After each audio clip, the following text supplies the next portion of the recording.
Hello, everybody. Welcome to the Mikestand. I hope everybody's has had a good week thus far as we head into the Christmas weekend here. Um, we of course will be Saturday's Christmas Eve, and then of course Sunday's Christmas Day. As I mentioned last night, after at the end of the show, we won't be doing a weekend edition on Sunday after all, as my family is actually does have plans for to do things. We are planning to have dinner, so it won't be available. So we will take that night off. Hopefully, you'll all have a chance to enjoy time with your families. We will hopefully most likely have the weekend edition on next Sunday, the first. So have everybody join us then for that.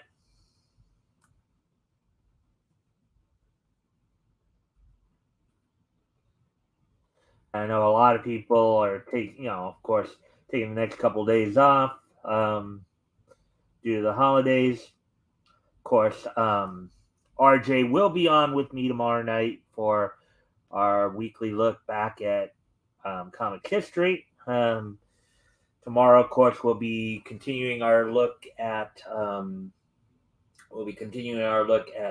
comics that went on sale in July of 1939, focusing in on Fox feature syndicates, in which we will be, looking at Mystery Men comics and Wonder World comics. We'll be looking at like Blue Beetle, the features including Blue Beetle, Green Mask, Zanzibar the Magician, and the Flame. So hopefully you guys will catch us tomorrow night. And tonight, of course, will is our usual like Neats newscast and all that. So we'll go into a little more detail on that in a few minutes. Give people a chance to um, to join us. So it's our favorite time of the year. Holiday cheer.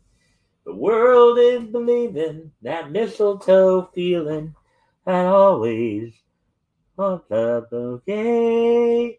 It's our favorite time of the year. Let's see what else can we do here. Let's see. Darkwing Duck. Better watch out, you bad boys. Darkwing Duck. Rudolph the red-nosed reindeer had a very shiny nose, and if you ever saw it, you would even say it glows.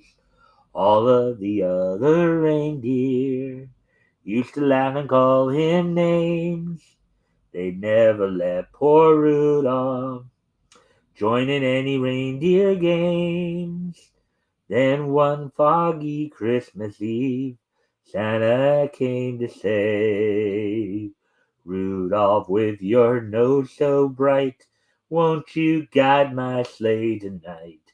Then how the reindeer loved him as they shouted out with glee, Rudolph the red-nosed reindeer, you'll go down in history. Frosty the snowman was as jolly as could be, with a corncob pipe and a button nose and two eyes made out of coal. Frosty the snowman had to hurry on his way. Children know that it will come back someday.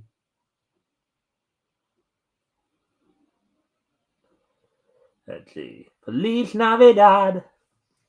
Feliz Navidad. I wanna wish you a Merry Christmas. I wanna wish you a Merry Christmas. I wanna wish you a Merry Christmas from the bottom of my heart. Well, hello, we have a third person here. Hello. How are you doing tonight? As always, if you can like and share the stream, help us out. See if we can get some more people in here. That'd be appreciated. Also, if anything we talk about tonight grabs your attention, feel free to comment and and ask questions, and I will do my best to answer the questions if at all possible.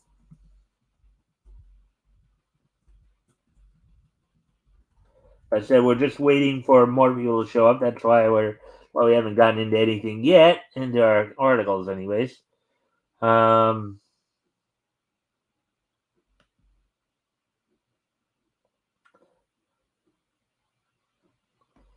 and yeah, we're like 5 minutes into this, almost six. So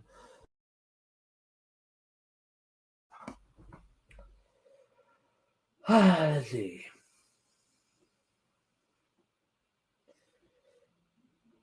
Who is smarter than the average bear? Yogi Bear.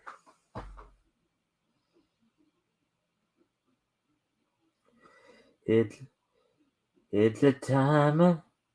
It's our favorite time of the year. It's a holly jolly Christmas. It's the best time of the year. Holly jolly Christmas is here. Let's see.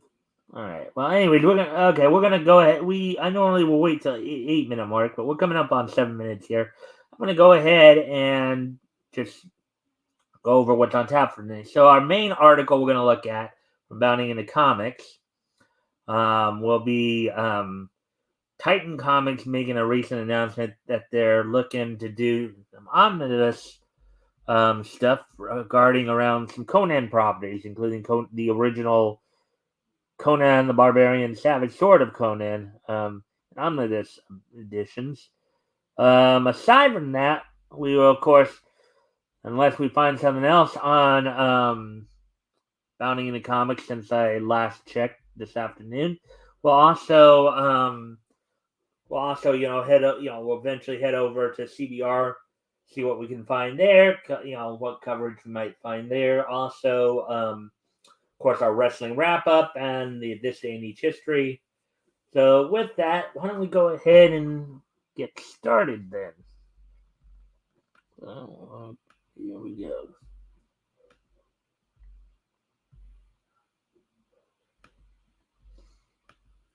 Alrighty then. So here's our first article we're going to look at tonight.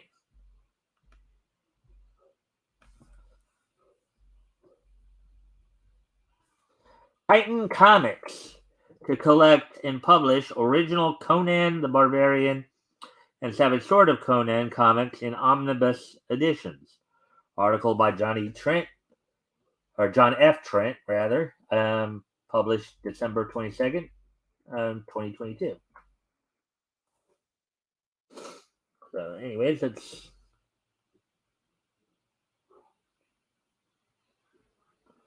Titan Comics announced they will be collecting the original Conan the Barbarian comics by Roy Thomas and Barry Windsor Smith in an upcoming omnibus edition. So here's one of the new first time in comic book form. Oh, there it is right there.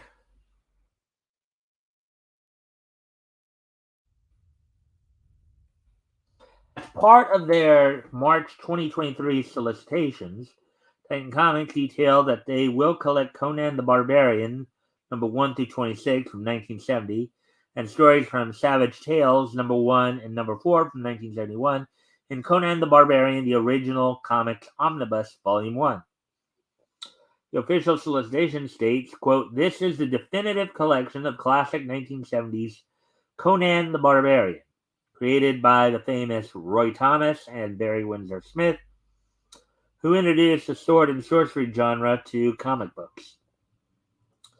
Features high quality color restoration work to make the strips feel as close to the original experience as possible. The hardcover edition is 7 1/4 by 10 7/8, um, and 776 pages in length.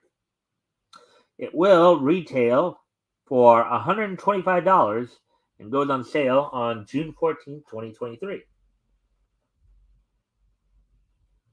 Conan, the adventurer, Conan, the song of said Red Sonja.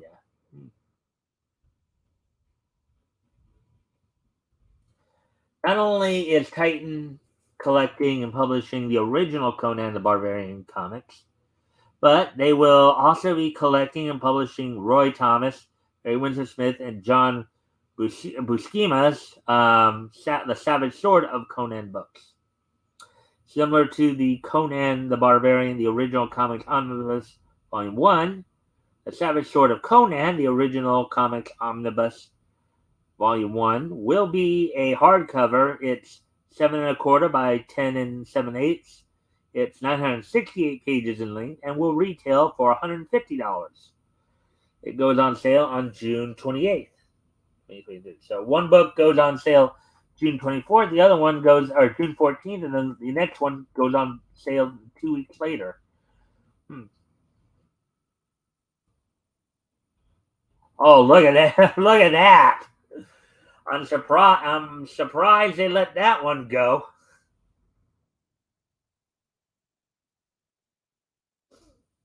And the barbarians have. Look at that! They got the guy. We're the sisterhood. Tomorrow's violent voluptuous. Okay. Wow. Khazar kills. The coming of the man thing. Wow. Well, look at this.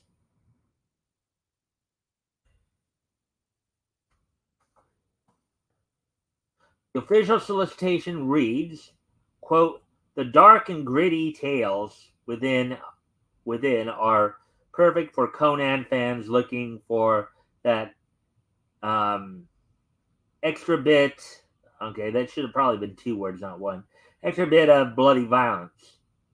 Featuring writing and art by the classic Conan the Barbarian team of Roy Thomas and Barry Windsor Smith, with additional art by legend John Buscema. This book specifically collects Conan's adventures in Savage Tales 1 through 5, 1971, and The Savage Sword of Conan, numbers 1 through 12, 1974. So there it is right there.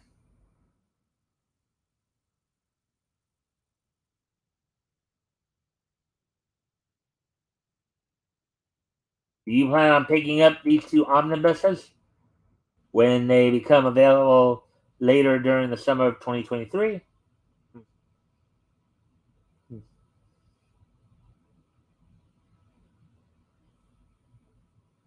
Anyways, so getting back to the, let's see if anybody's popped in yet. Nope, doesn't look like it. Let's see.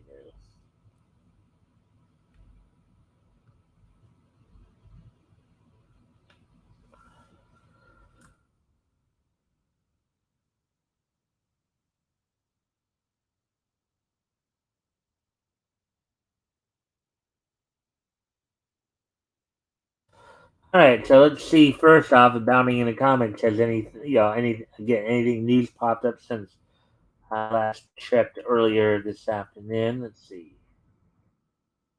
Doesn't look like. Well, let's see.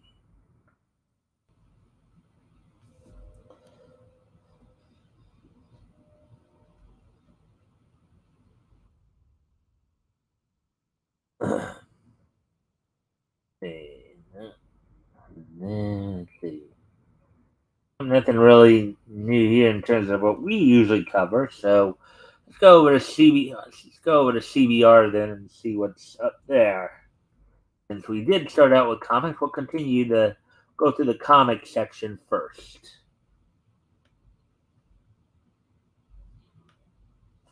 Go down and see if we can find.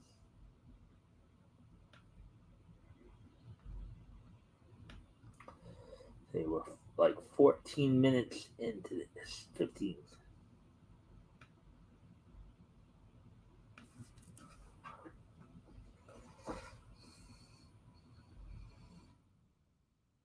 see. Okay, so let's see what we can if we can what we can find over the last.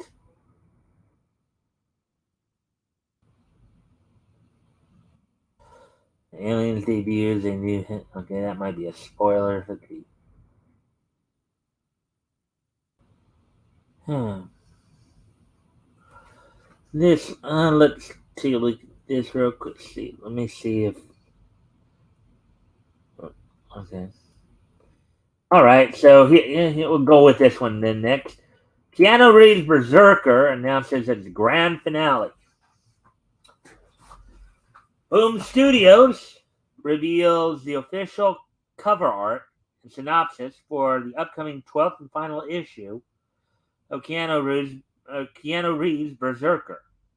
Article by Noah Dominguez, published 18 hours ago. So this is Keanu Reeves' book. He's been a part of. Um, Boom Studios has officially announced the details for the upcoming final issue of Berserker, the 12-part comic book series co-created and co-written by movie star Keanu Reeves.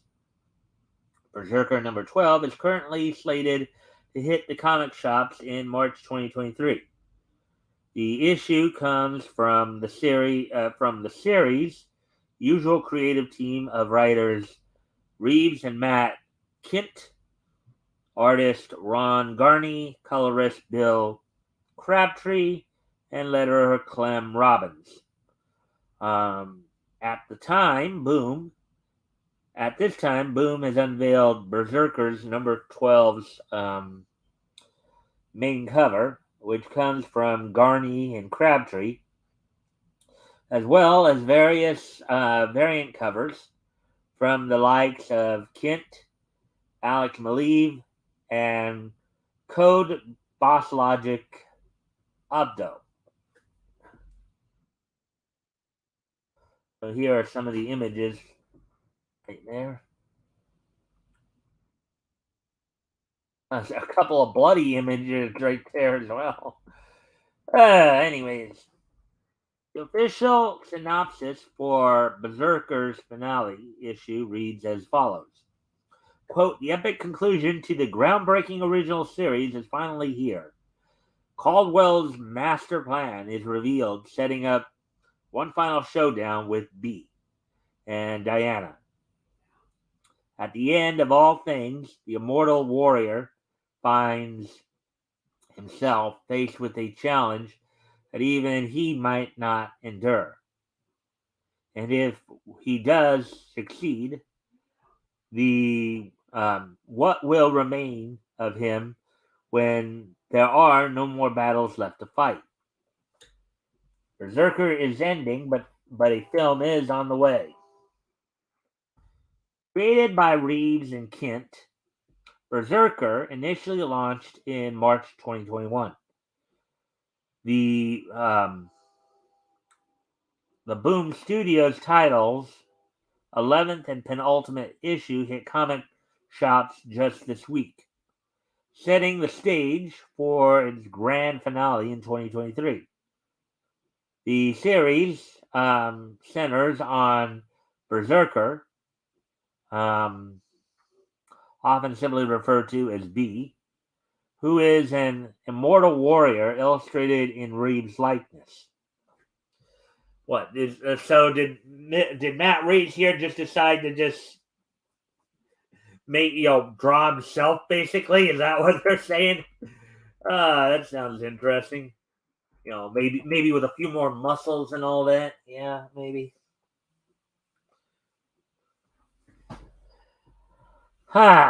It was also in March 2021, shortly after the comic launched, that Netflix announced it was developing both a live action feature film and an animated series based on Berserker, with Reeves attached to star in both. Keanu. I'm sorry, Matt Kent is who I was talking. Oh, wait. No. Wait. Let me go back. Oh, Reeves, Keanu Reeves. Okay. Well, we know Keanu Reeves is a big action star. We all remember him from The Matrix, right? ah. Let's see. With Reeves attached to star in both. In October 2021, the Batman co-writer, Mattson Tomlin, was tapped to pen the script for the live-action Berserker film, which currently lacks a director. Tomlin announced on social media in October 2022 that his draft of the script was complete. Quote, unhinged and deranged that I've been allowed to write this movie, unquote, he tweeted. Meanwhile, the animated series will be produced by Anime Studio Production IG and is expected to consist of 2 seasons. Wow, Production IG getting involved. That's one of the bigger names in, of course, Ghost in the Shell, among other things, among the properties that they've handled. Written by Keanu Reeves and Matt Kent, illustrated by Ron Garney, colored by Bill Crabtree, and lettered by Clem Robbins, Berserker number 12 goes on sale in March 2023 from Boom Studios. All right, so there we go. That does sound interesting, though. All that. Let's see now.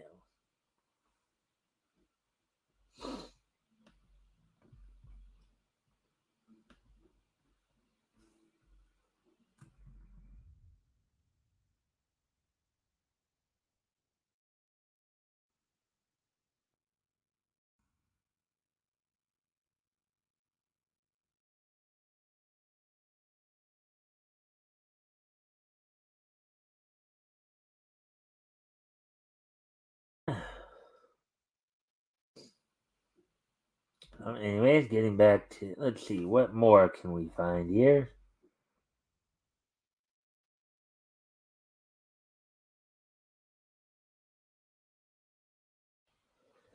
Oh, that sounds like something of interest here. Let's see. Kickstarter bans project involving AI generated art. Kickstarter at it again, huh?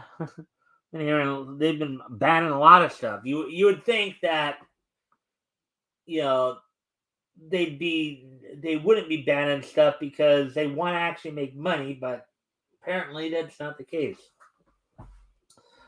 Kickstarter bans a project involving AI generated art from its platform and issued a statement on the company's stance towards the technology.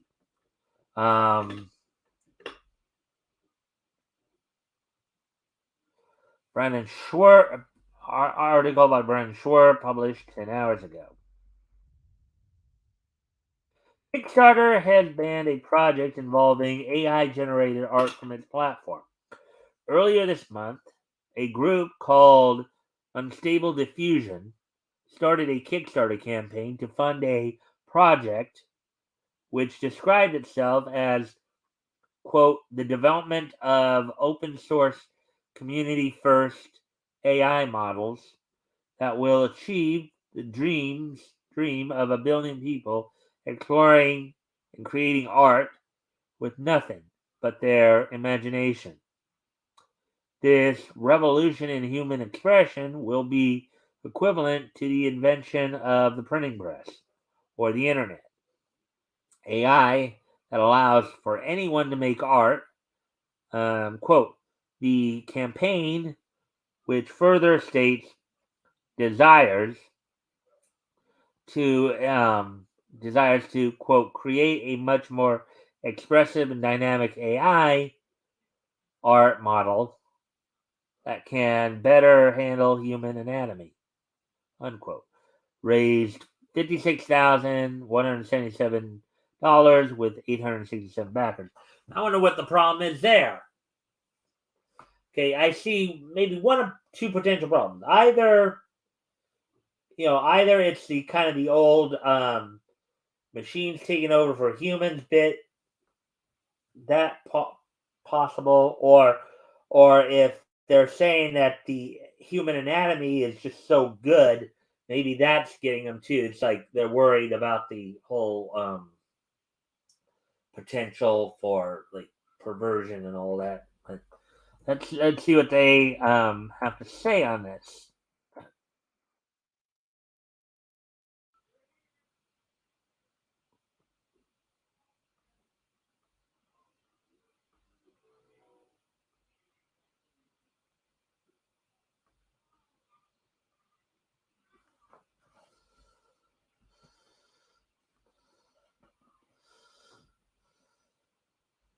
Oh, so they're saying that a lot of the AI work here is stolen, apparently, at least according to these tweets.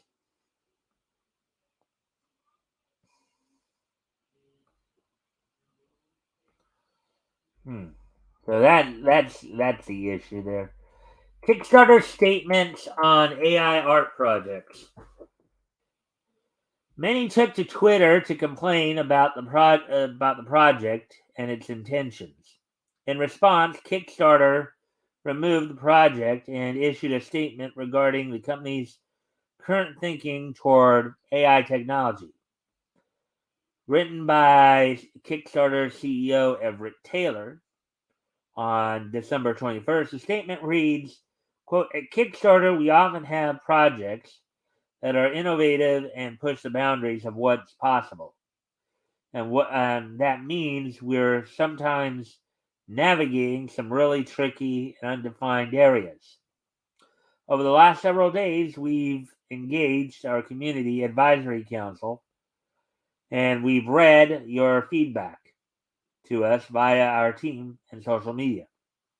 And one thing is clear: Kickstarter must and will always be on the side of creative work and the human behind that work. We're here to help creative work thrive."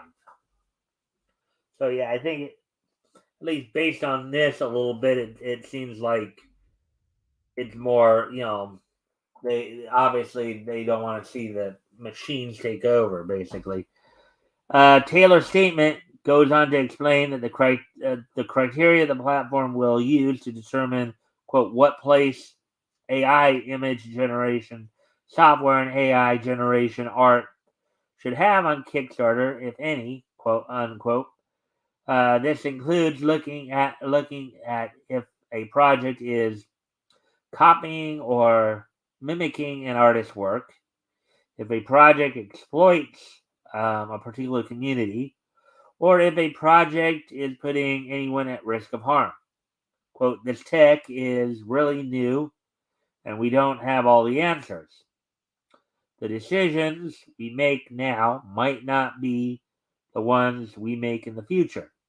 So we want to be an ongoing so we want this to be an ongoing conversation with all of you," Taylor concludes. So there we go with that. All right.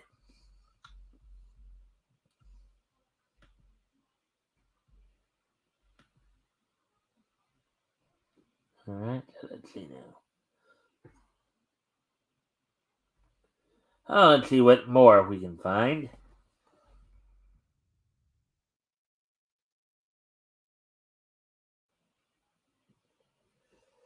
Let's see. We'll do solicits. Marvel reveals how the new Craven the Hunter received superpowers. Exclusive: a major Marvel villain has turned Spider-Verse heroes into weapons. Marvel unveils first look at MODOK. A lot of these are spoilers. The Garbage Trail Kids points a terrifying finger at AI art's biggest screw up. We'll go ahead and look at that because we should. Let's see. Posted 5 hours ago. Okay. Garbage Pail Kids points a terrifying figure at AI art's biggest screw up. Garbage Pail Kids points a finger at the bizarre tendencies of AI art in their latest 2022 was the worst trading card series. Article by Jeremy Blum, published 5 hours ago. And quite a number of fingers there, maybe a few more than are necessary. Top's Garbage Trail Kids lampooned the inability of AI art to properly generate hands in their latest, quote, 2022 was the worst, unquote, series. The card, named quote unquote artificial art, shows a garbage pail kid with disturbing overlapping fingers.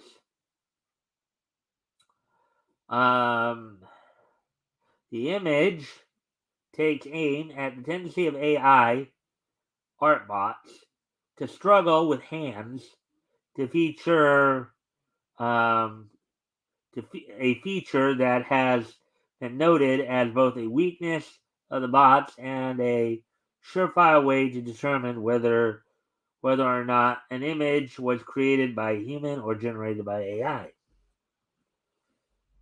Wonder what the issue really is there. Whoa, yeah, that is kind of freaky, isn't it? Yeesh.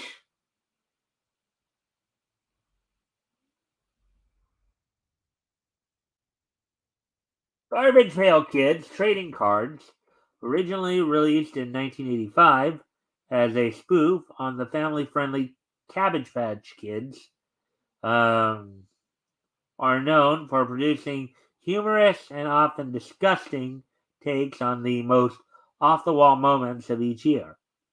Composed of 10 different cards, the quote 2022 was the worst unquote series also featured memorable moments with like Elon Musk buying Twitter and Taylor Swift fans suing Ticketmaster. The controversy of AI bots.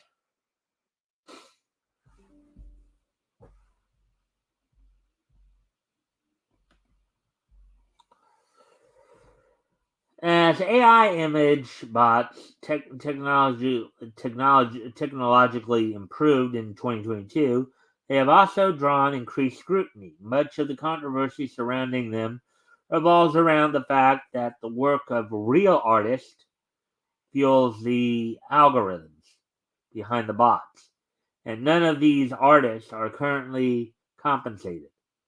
So I think basically in layman's terms, they're basically saying that the bots are actually stealing the artist's work. I think is where they're going with it. As a result, a number of voices in the comic book industry have condemned AI art, including Boom Studios acquisition editor John Moyson, who tweeted, "quote If you submit AI art um, to me in an attempt to get work and I find out, I'll do everything in my power to make sure you're blackballed from the comics industry. There's no room for frauds in this industry," unquote. Another prominent voice to speak out against AI art, filmmaker Guillermo del Toro, who called it, quote, an insult to life itself, unquote. And said that he simply could not bring himself to be, quote, interested in an illustration made by machines and the extrapolation of information. Yeah, I mean, I guess I can get their point there. I mean, art is typically considered a human expression. You're trying to express certain emotions and feelings, and you know, and machines have a harder time with that. Obviously, I mean, look at the struggles Data had on Star Trek: The Next Generation, right? Now, Grant, we know that was an actor Spiner role, but still, you know, still the idea, you know, because you have, in order to usually have some form of art, there's some kind of emotional connection there. Aside from public outcry against AI art, the United States Copyright Office recently reversed an earlier decision to grant a copyright to the comic book Zaria of the Dawn, which was created by Midjourney, citing the only works created by citing that only works created by humans could gain official copyright protection. Kickstarter also banned an AI art project developed by the group Unstable Diffusion that was designed, and we just read that article. In fact, we just went over that article a few minutes ago.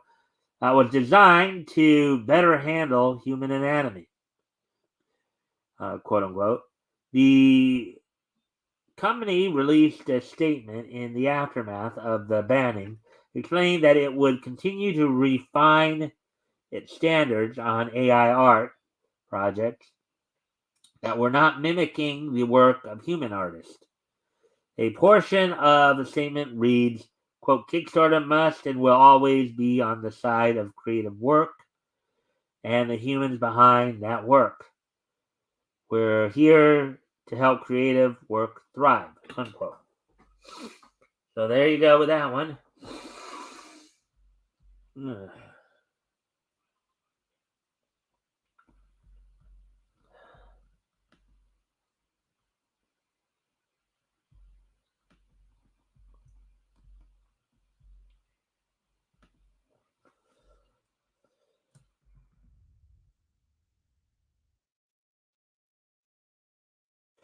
We have had some interesting articles come out tonight, so it's been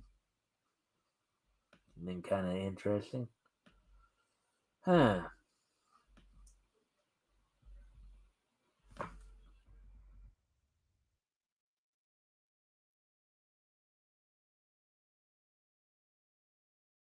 All right, so we're done with the comic section of the portion of the show here.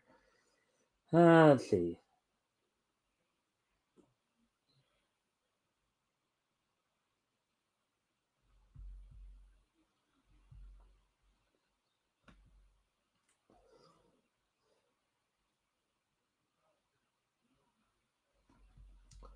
All right.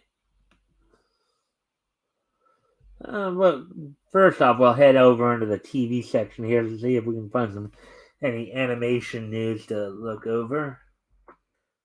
Animation slash cartoon news, of course. What we're talking about. Let's see.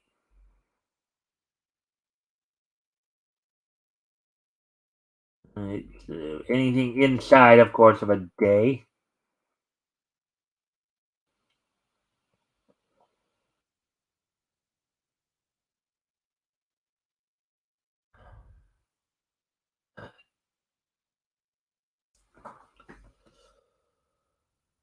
Let's see.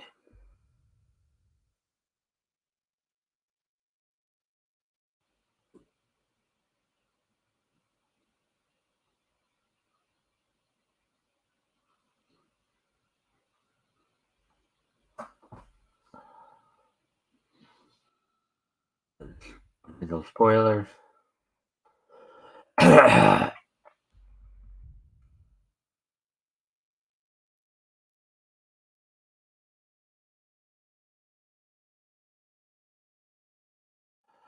Oh, here we go. Here's something that I know a lot of people were probably looking forward to here.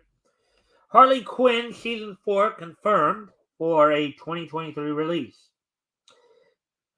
HBO Max confirms that Season 4 of its hit animated dark comedy superhero series, Harley Quinn, will premiere on the streaming service in 2023.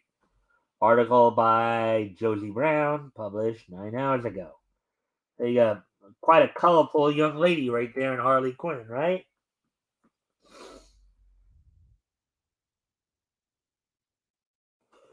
HBO Max recently offered a sneak peek at season 4 of the hit animated superhero TV show Harley Quinn, which once again sees the titular character get involved with in her fair share of misadventures.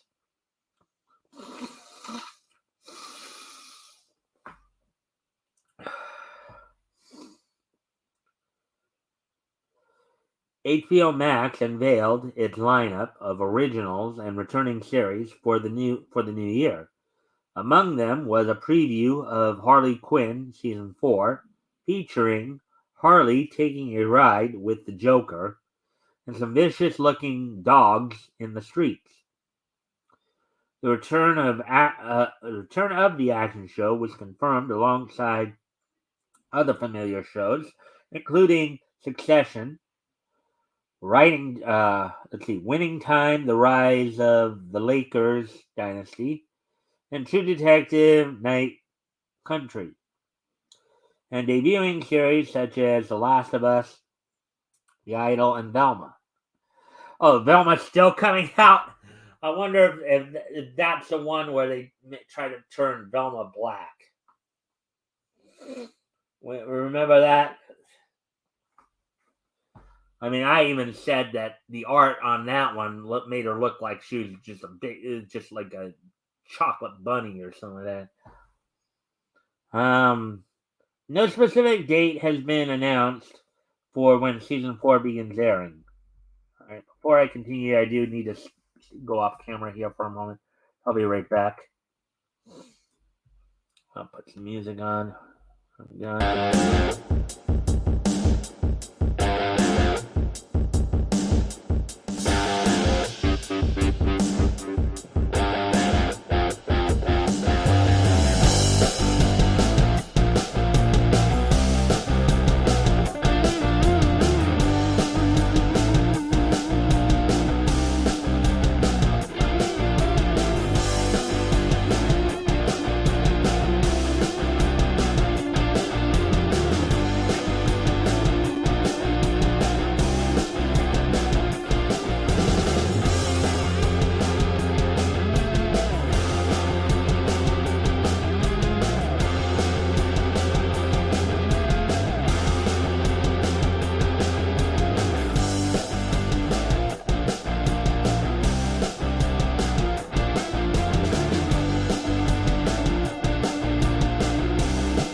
I am back.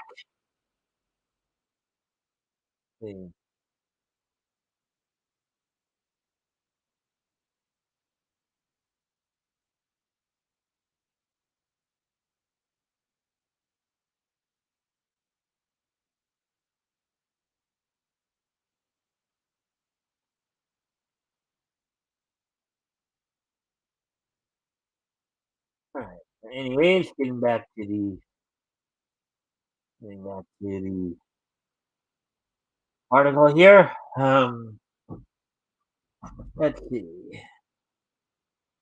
The upcoming season of Harley Quinn was confirmed this past August, a month after season 3 premiered. The first 2 seasons of the animated series aired in 2019-2020 on the now defunct DC Universe streaming service, before heading over to HBO Max for season 3 and beyond.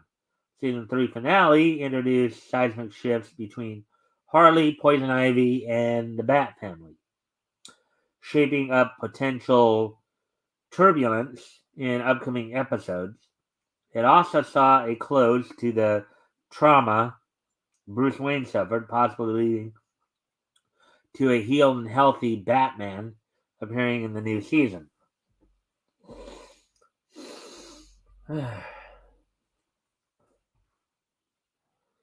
In addition to season 4 coming in 2023, a standalone episode of Harley Quinn will premiere in February 2023 titled Harley Quinn, A Very Problematic Valentine's Day Special. HBO Max announced the 44-minute long episode last October. It will see Harley and Poison Ivy spend their first Valentine's Day together, while also following the adventures of the Bat family for the special occasion.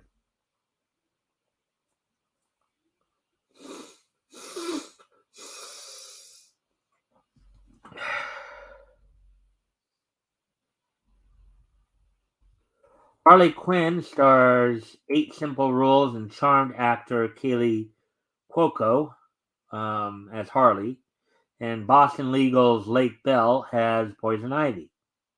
The cast also involves iRobot actor Alan Tudyk as Joker, BoJack Horseman Hoops Ron Funches as King Shark,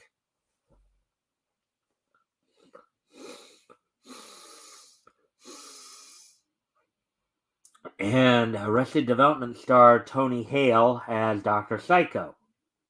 Justin Halpern, Dean Lorey, and Patrick Schumacher co-wrote and executive produced the series, which is based on DC character of the same name, created by Paul Dini and Bruce Timm, from back in the 90s with the Batman the Animated Series.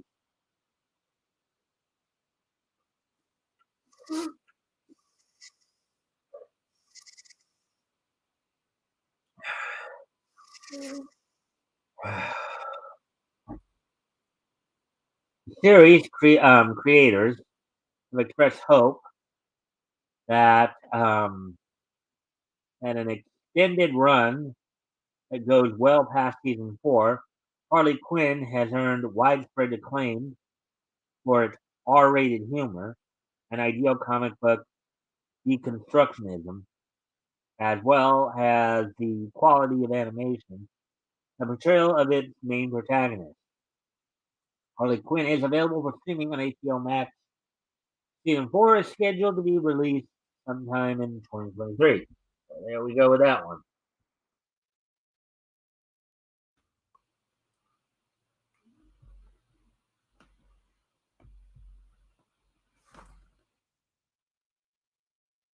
Well, so let's see, what more can we find here?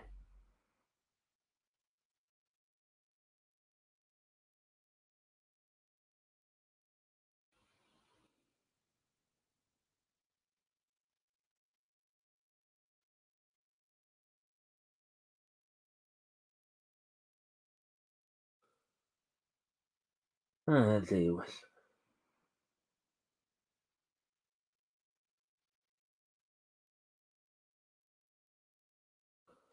All right, so we're through with all the TV news stuff. So I guess we can go over anime stuff here. Let's see, 48 minutes into this. I'm gonna actually need to step away for a moment, but I'm gonna set this up before I do.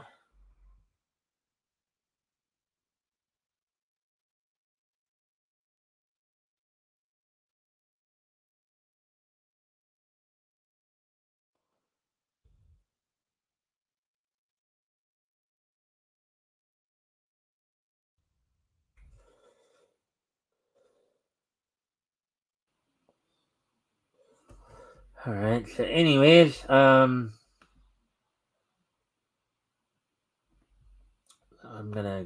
be right back.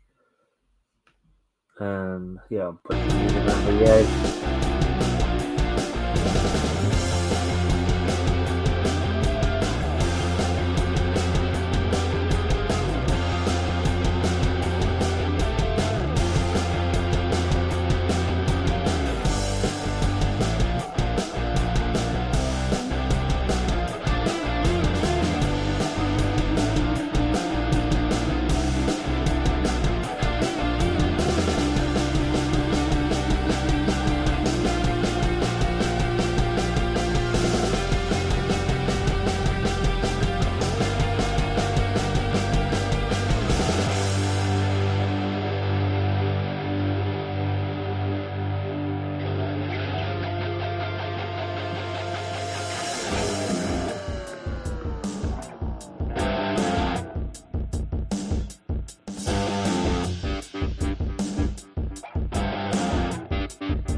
All right, I'm back.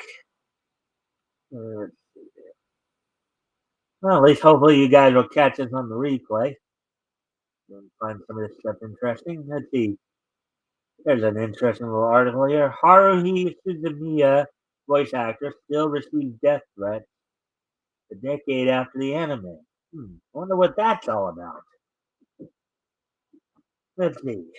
Aya Hirano, famous for her iconic role as Haruhi Suzumiya, speaks out about the years of death threats she has received from the anime community.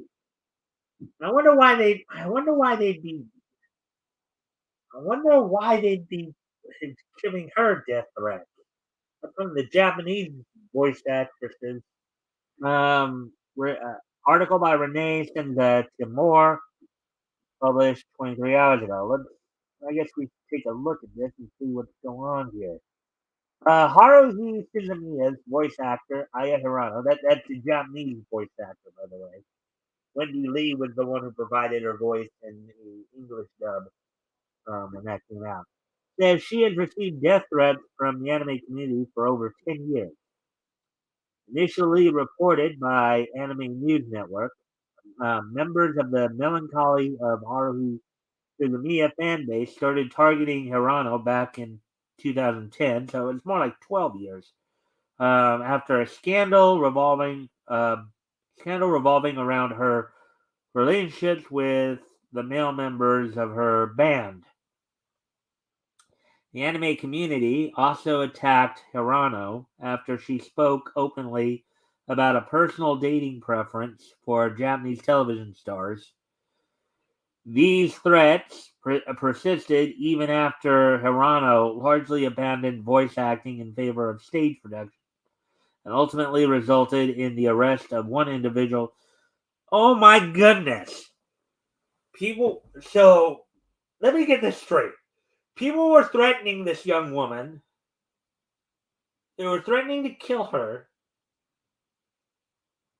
because of her dating life. Okay, that's kind of they were they were who she dates is nobody's business. First off, you know whether or not she prefers dating television stars or if she's you know messing around with a couple members of her band. It's really nobody's business, and there's certainly no need or cause to go into death threats over. I mean, sheesh. Ay, ay, ay, ay, ay. Some people are crazy. While Hirano no longer makes voice acting a career priority, she still does take occasional anime jobs. Her more her more recent roles include Okachi Machi from the action comedy series Akiba, Maid War, Dende from the film Dragon Ball Superhero, Imai no Nobume from Gintama, The Final, and Popuko in episodes 1 and 12 of Pop Team Epic, Season 2.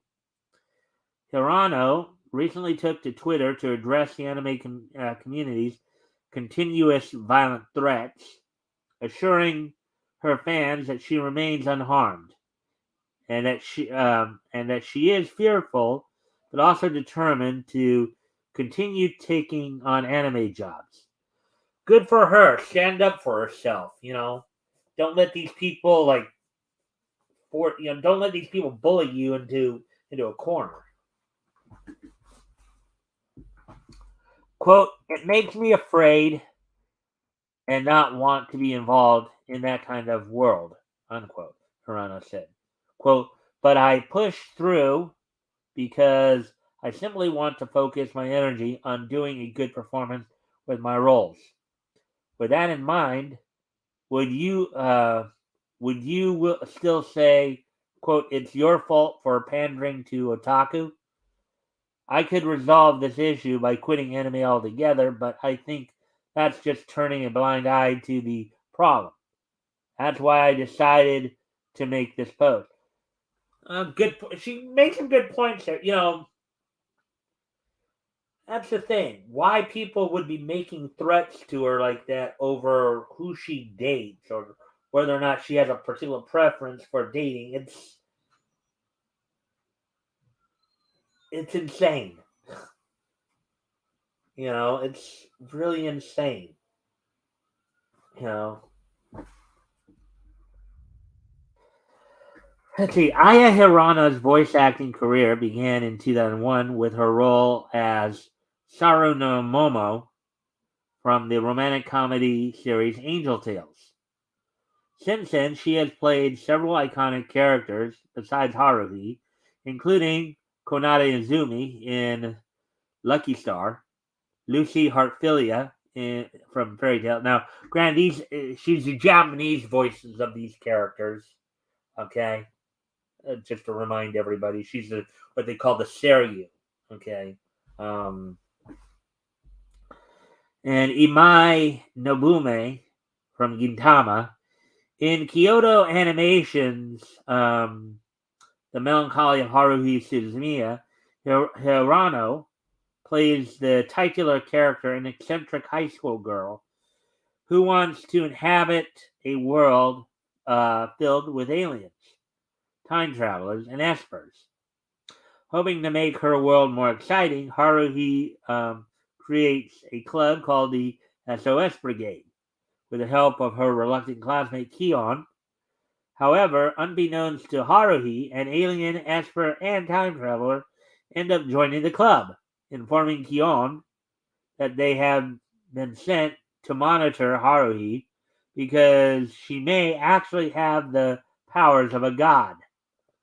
Yeah, I will say this: the series was a fun series to watch. It was quite a very interestingly surreal anime to watch.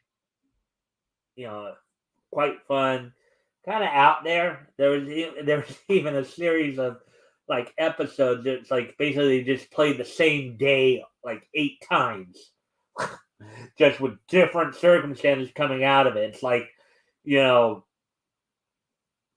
it's like they were with a particular eight with these particular 8 episodes, almost like they were playing. Okay, well, how might this story work out if we took if we made these choices and then made choices A throughout it, or then the next one is okay choices B. It's like just but yeah, but basically they were making so supposedly they're making threats because she's she was messing around with people in her band, and she stated that she has a preference for dating television stars. That's nuts. Okay, that's just nuts. Nutso, roto. Anyways, and I put it this way: if we were doing a show on Sunday, we have some pretty interesting things that we can talk about here. I would love to get James's input on that one. I'd love to get James Lee's, our friend James Lee, one of our panelists, input on that one, since he's the one other guy who's really into anime like myself on our panel. It would be very interesting to see what he had to say about that. So, anyways, I probably will. Maybe I will bring it up if I remember it. The following Sunday. Um, but anyways, um, let's see what else we just passed the 1 hour mark here, so it's good to go.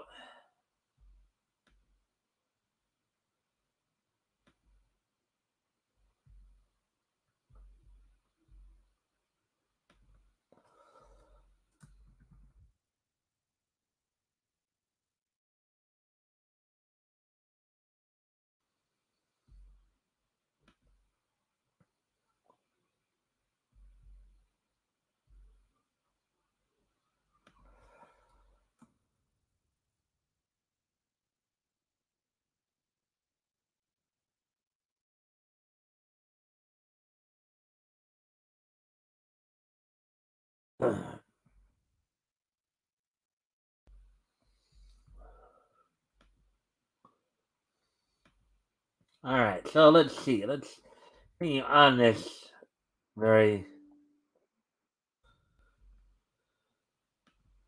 All right. Well, here we got a profile piece right here. One Piece. Who are the seven warlords of the sea? This is a nice little profile piece. Little character, you know. One of One Piece's most iconic factions. Let's re-examine who the seven warlords of the sea are and exactly what makes them so cool. Article by Lee Russo, published 15 hours ago.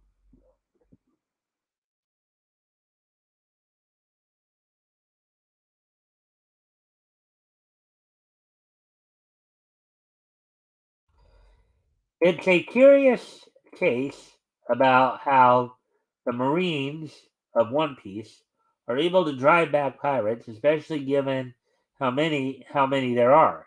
How the Gold Roger's execution and the Great Pirate Era began, swarms of new pirates cropped up everywhere.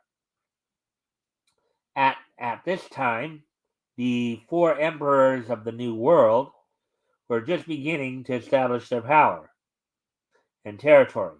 The world was changing, and the Marines had to change with it if they were going to maintain power. This is how the seven warlords of the sea were formed. What is the purpose of the seven warlords of the sea? So you see right there. Let's see. We see Moria in the background there. Moria and Kuma. You have Blackbeard and Jimbei.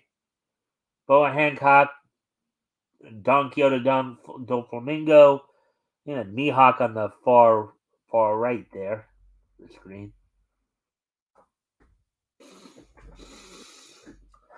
The Seven Warlords of the Sea was a system created by the world government in response to the growing number of pirates. Several different pirate crews would have their crimes pardoned and their bounties nullified. They were free to go about their goals as long as this doesn't directly interfere with Marine headquarters or world government interests. Warlords are expected to perform any task assigned to them, such as when Bartholomew Kuma was ordered to kill the Straw Hat Pirates on Thriller Bark, as well as obey summons by the government in times of crisis, such as the execution of Portuguese Diaz. The principal has gotten those who take the title warlord the moniker of government dogs by other pirates, as they throw away their pride as a swashbuckler in favor of government protection. Who are the seven warlords of the sea in One Piece?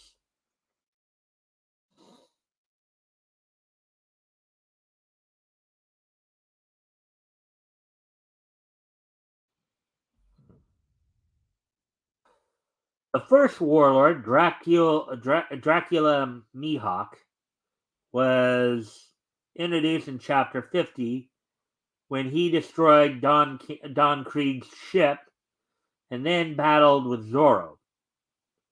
However, readers didn't get a proper explanation of the Seven Warlord system until chapter 69 by Yosaku, who offhandedly mentions Jimbei, a character who doesn't make his true appearance until impelled down.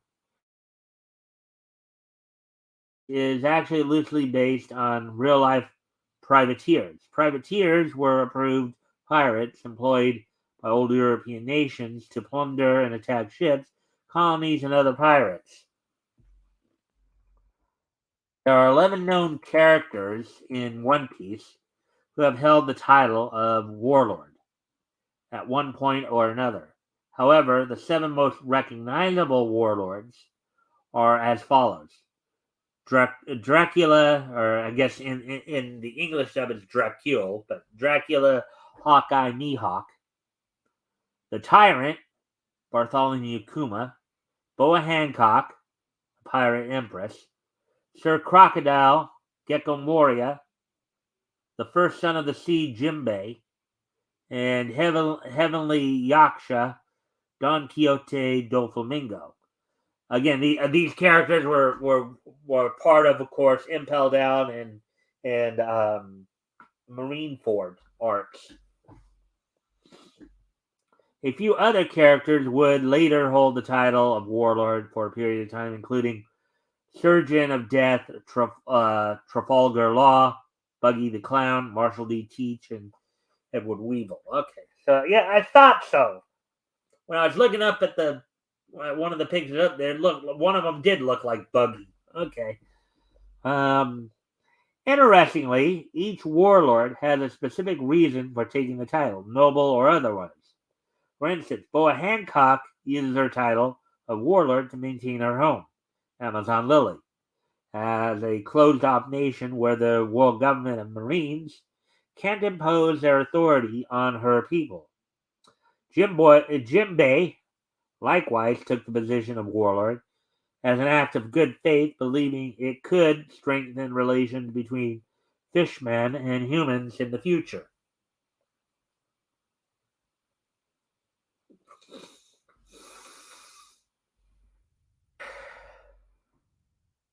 The actions of One Piece's 7 warlords led to their nullification.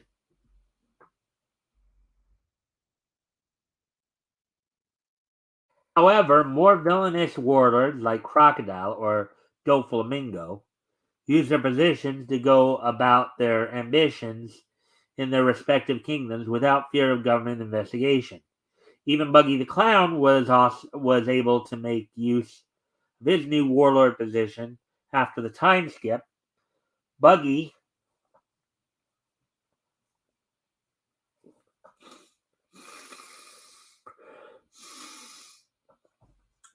started Buggy's Delivery Service, a mercenary guild conducted by Buggy and his crew that dispatches powerful pirates and warriors to any country or group willing to pay. Despite the warlords becoming almost a mainstay of One Piece, the system would eventually be nullified at the most recent Reverie. The topic was brought forth whether the 7 warlord system should be dissolved due to the actions of Crocodile, Doflamingo, and Blackbeard. It was thus decided that all remaining warlords were stripped of their status and their bounties reinstated in Chapter 956. Following this, Marines were deployed to all former warlords' current locations, including Boa Hancock, Mihawk, and Weevil, to either capture or eliminate their targets. Oh boy. Now, of course, as always the case with governments, when your subjects start becoming too hard to handle or become too much of a problem, then you got to get rid of them. Anyways, I'm gonna go off camera here for another moment here as I do this.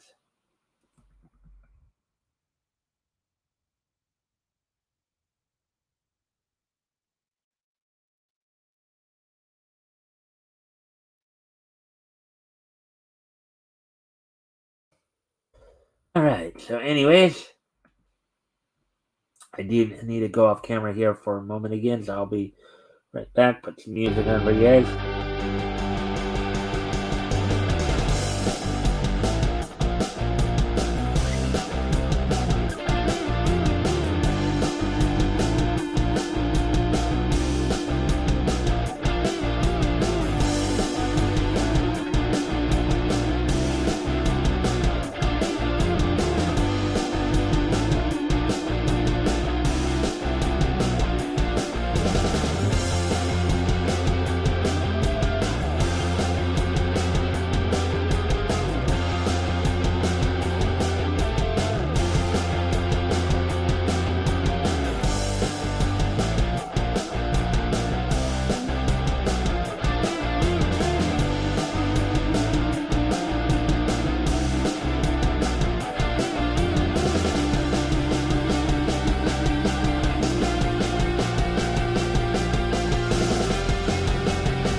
All right, I'm back. Let's see now. All right, so hour and 12 minutes, so we still got some time here. Let's see. Oh, so we got another interesting anime here to talk about. So, Ice Guy and his cool female colleague. Trailer, release date, plot, and latest updates. Here's the latest news on the upcoming fantasy office romance, The Ice Guy and his cool female colleague, premiering this winter 2023 anime season. So I'm guessing that's coming up here in January. That would be making its premiere in January, I'm guessing. Article by Erderlin Peralta, published 14 hours ago. So let's take a look here, what they have to say here on this. Uh, let's see. Wodakoi Love is Hard for Otaku fans are getting another rom com treat very soon. The Ice Guy and his cool female colleague, the latest office romance anime, is set to premiere as part of the highly anticipated Winter 2023 lineup. For viewers who enjoy office and fantasy romance, the series is sure to be another must watch. Here's the latest news on the Ice Guy and his cool female colleague, including an overview of the story, the release date, and where anime fans will be able to stream the series. The plot of The Ice Guy and his cool female colleague. Well, he's even got white hair there. Snow white hair there. Ah, the Ice Guy and his cool female colleague is a josei manga series created by Miyuki Tomagaya, who originally launched it on social media in 2019. The series gained popularity quickly and is now serialized on the Gangan Pixiv platform. It remains ongoing with 6 volumes published so far. The story is centered on the relationship between two co-workers, Himuro-kun and Fuyutsuki-san, who constantly interact at work and company events. Himuro-kun is a descendant of the legendary snow spirit. Whenever his emotions get out of hand, he accidentally creates snowstorms, snowmen, and, and other icy objects. Oh boy, that's interesting. Himuro-kun is a new employee and at a company and at a company and develops a secret crush on his coworker Fuyuki-san, a kind and calm woman. According to other colleagues, at times Himuro-kun's feelings for her so overpowering that he accidentally freezes any object or person around him. Luckily, Fuyuki-san is oblivious to anything around her, but is also interested in the mysterious Himuro-kun. Oh boy, this this sounds like a very very interesting anime.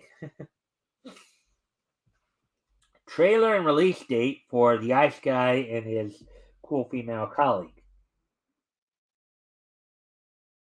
Zero G and Liber released the official trailer of The Ice Guy and his cool female colleague in November. Um, it features the two main protagonists, Himuro-kun and Fuyuki-san.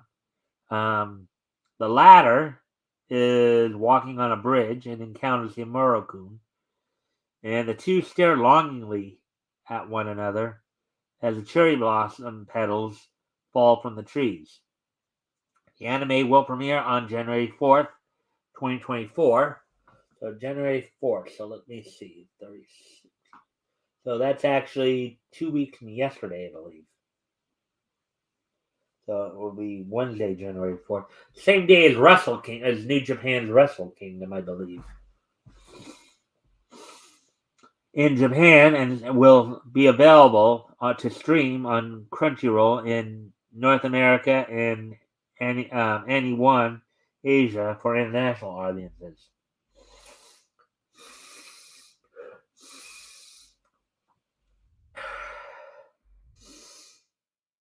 The latest updates for the Ice Guy and his cool colleague.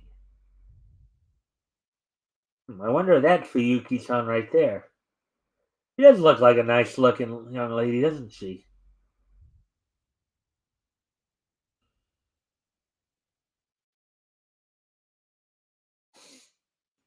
Hmm. Aside from the trailer, a few key visuals for the Ice Guy and his cool colleague have also been released. The first showcases Himuro-kun, frozen in ice, and Fuyuki-san standing next to him, while the second showcase the entire class, the entire cast walking alongside a bridge. I guess those were the two that we were seeing right there. So here's the one. Here's that one. First one there. There's the second one right there.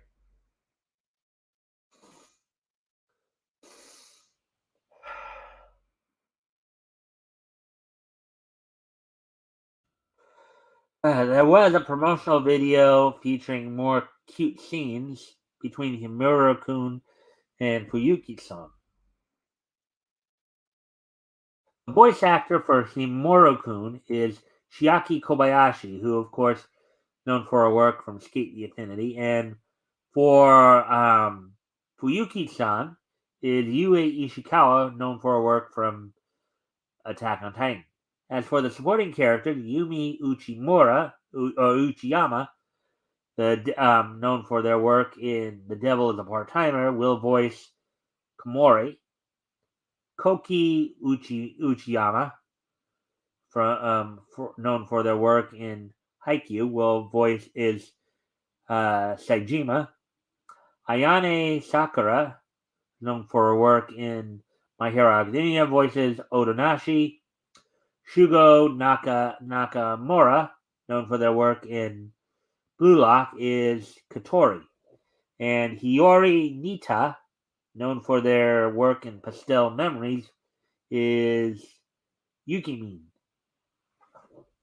The Ice Guy and his cool female colleague is directed by Mankyo for Studio Zero G and Liber, while character designs are created by Miyako Kano, known for their work in Science Film Love, So I Tried to Prove It.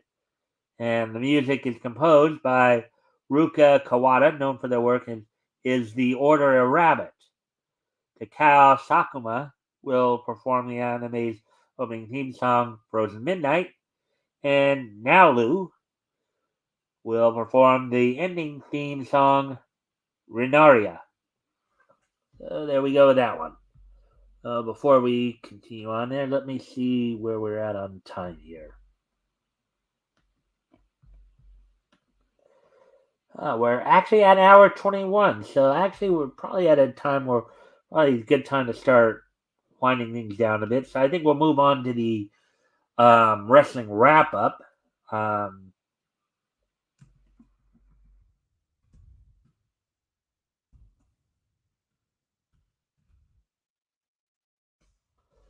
I guess we'll move on to the wrestling wrap up here. Let's see.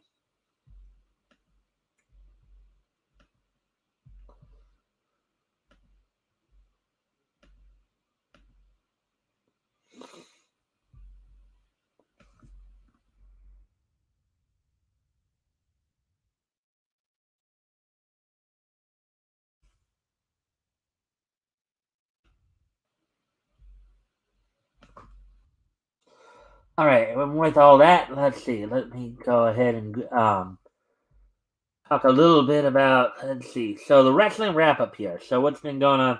So WWE, now Matt Riddle did apparently come out and make a statement recently after a lot of the,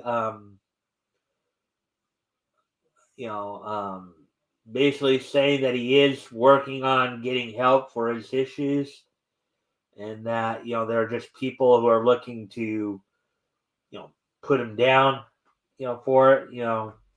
I think this is, of course, related to one of his former girlfriends saying the WWE should fire him. As I've commented before, they're not going to fire him for cheating on his girlfriend. Okay, that doesn't really happen. Well, for the most part, it doesn't happen unless it happens to be talent. The situation in talent, between talent, as noted with the whole thing with Matt Hardy and Lita and Edge a few years ago. But usually, you're not going to fire talent for cheating on their girlfriend. That's just that usually doesn't have much to do with the actual product itself. Also, there's been talk that NBC Universal is looking to buy the WWE, but the problem is that if McMahon tries to return or tries to assert his power, McMahon could potentially, because even though he's not in power right now, or he's not the CEO anymore, he still is the largest shareholder, and he could block any potential sale. So that's at least a couple of the WWE news items. AW last night. Main event saw Jamie Hayter retain the women's title over Hikaru Shida. Actually, it was overall a pretty good match. I do think that Hayter needs to really assert herself more and maybe just get away from Dr. Because even in a lot of the cases, Britt's still kind of taking the spotlight, I think, a little bit away from Hayter. But it also set up for a potential feud between Hayter, Baker, and Rebel against Saraya, Storm, and Sheeta. That's looking like a possibility here too. Also, the Elite were able to in the no disqualification, all weapons are legal match. The Elite was able to edge closer to Death Triangle, now just down 3-2. Now, from it was announced that the next match is going to be a Fall Count Anywhere's match. To where again taking rather than trying to just play by the rules, just have no rules at all, and just aside from the pinfall or submission, what have you, to make it at least more, especially if Death Triangle was getting away with more and more, cheating wins there. Let's see, there were some other interesting segments too. Let's see. Well, let's see. The Guns did defeat FTR. Now, mind you, I wasn't overly impressed with the match myself. I know that basically at this point, right now they're having FTR kind of go on a bit of a downswing. It does seem like they're doing this to kind of, and I think in this case they're doing it to kind of elevate the Guns.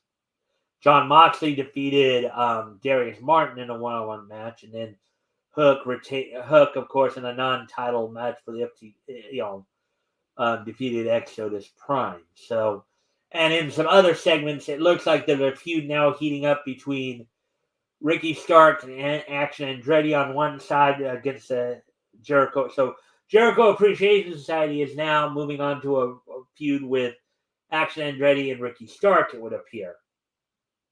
Bryan Danielson is, of course, still in a feud against MJF.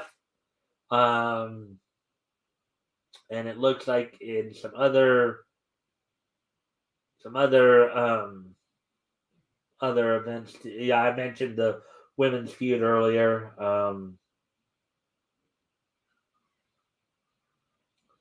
Also, it appears that things are heating up between Swerve Strickland and Keith Lee, as Swerve introduced his new affiliates faction. Parker Boudreaux coming over from Trustbusters, and then another big guy who was brought in to try to take out Keith Lee. So that all seems to be happening there. So that's as much for the wrestling wrap up as I have for you guys tonight. So let's see. Now, with all that being said, why don't we go ahead? Let's see. We're at 1 hour and 28 minutes. So looks like it would be a good time to start to finish things off here.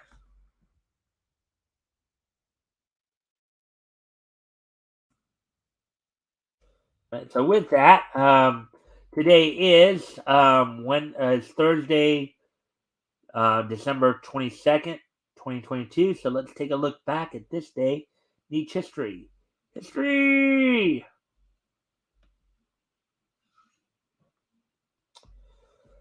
So, all right. So first off, we're gonna head back 80 years ago today, as on this day 80 years ago today,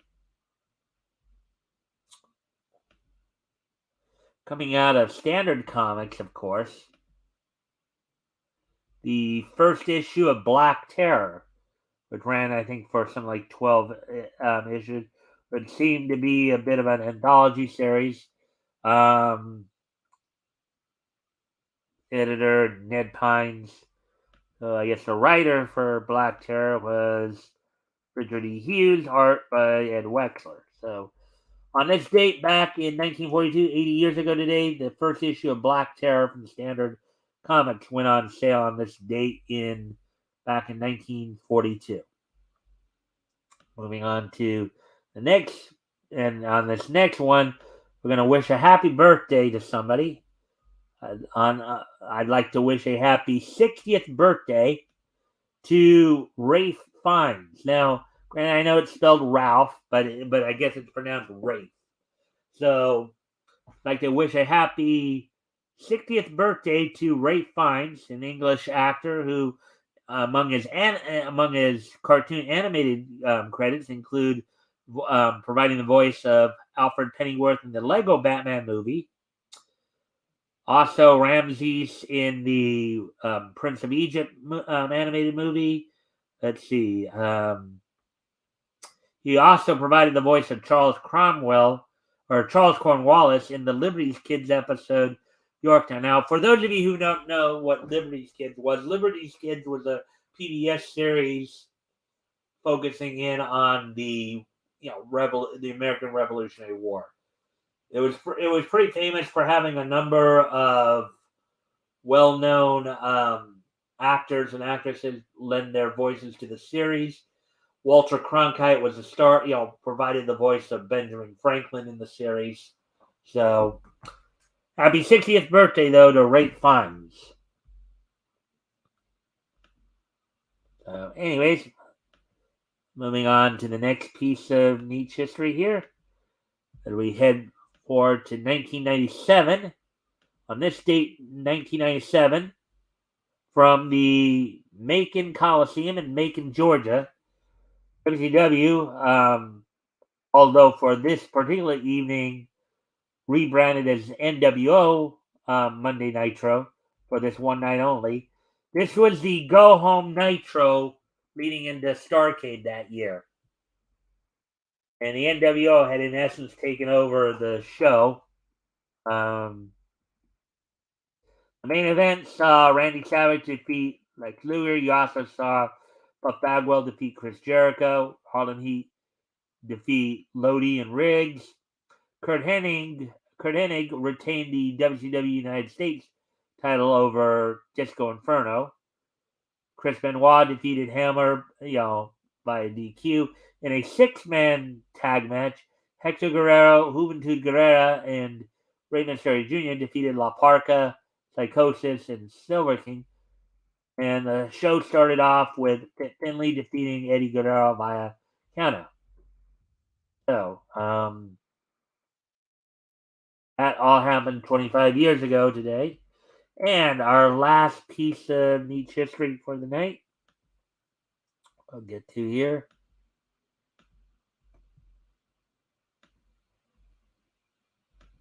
On this date, 15 years ago today, Studio Pierrot releasing in Japanese theaters was Studio Pierrot's Bleach: The Diamond Dust Rebellion. So on this date, 15 years ago today, over in Japan, Bleach, the Pierrot's Bleach: The Diamond Dust Rebellion premiered in theaters in Japan on this date back in 2007, 15 years ago today. So with that, guys, I thank you all for being here. I hope you all. So don't forget, tomorrow night we'll be continuing our look back at comics that went on sale in July of 1939, in which tomorrow night we'll be focusing on comic on sale from Fox Feature Syndicate, and my guest co-host will be RJ Carter from Critical Blast. Hope to see everybody back here tomorrow. And until then, bye.